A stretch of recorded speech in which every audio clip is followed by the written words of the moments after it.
Gure ipuin berria! Miren Amorizak idatzia! Irrimarrakoen marrazkiekin eta Xabier Zabalarekin batera grabatutako bestiekin. Munduak txorien kantuak behar dituelako. Eta herrien hizkuntzak. Gure txorrotxioa euskara da! Kui!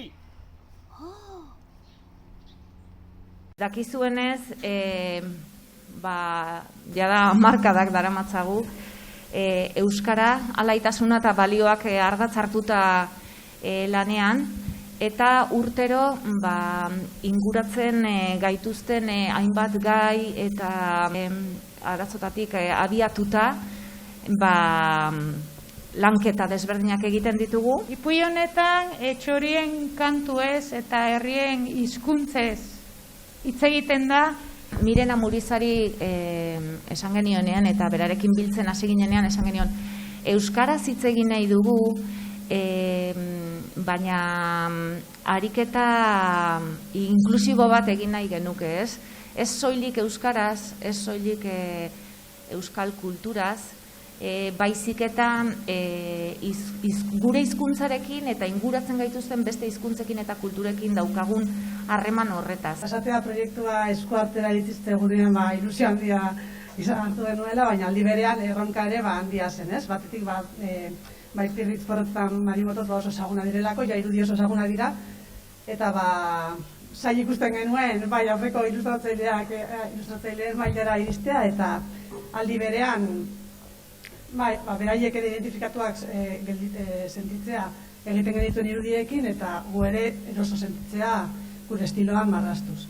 Eraiki genuen, kasu honetan Zuhaitzetatik abiatu ginen, testuan Zuhaitzetatik abiatzen da, eta Zuhaitza guke irudikatu genuen mapa moduko bat izango balitzu bezala, ez? Eta mapa horretan kolorez berdinetako ostoak daude, eta bertan txori pilo bat bizi dira, ez? Eta saiatu gara historia guztian zehar, ez eta kolore pilo bat ageri diren, ikusten du pixka bat nazte borrastea dela, baina saiatu gara, Mirenek eman zion txori bakoitzari soinu bat, edo hitz bat, eta gu saiatu gara, txori bakoitzari edo txori mota bakoitzari ere, bere nortasuna ematen irudien bidez, ez? Irudiatik abiatu zen esan duten bezala animazioa sortu genuen, guretan zoran polita izan da, bizia ematen dira pixka bat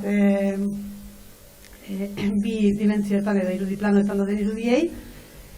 Ipilarekin batera diska bat daukagu, 12 kantakin, 12 kanta hauetatik bat berria da, kui, beste 4 kanta ditugu, txorian nintzela, itxaso alaino dago, bakarrik eta libre eta xoxoak galdu du, moldatu inditugula, eta gainontzekoak gure rekopilatorio bat izan da. Eta honekin guztiarekin batera, nola ez, urtero estrenatzen dugun ikuskizuna, ez? Eta ikuskizunean ere txori ezari gara eta munduaz, eta bizi ditugun arazo larri ezari gara. Ez dugu spoileatuko, baina bai esango dugu saio amaieran,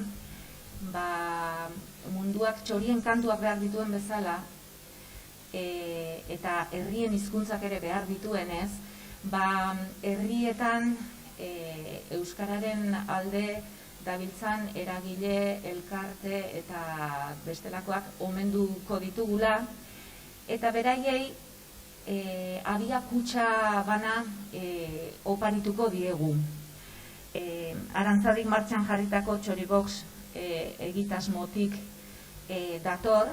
Bezala txorien kantuak beharrezkoak dira, baina txoriak ere beharrezkoak ditugu gure biziraupenerako, bai txoria, bai hegazti espeziak eta bai animali espezie guztiak. Gu proiektu honekin abiakutxa hauek jartzen ditugu.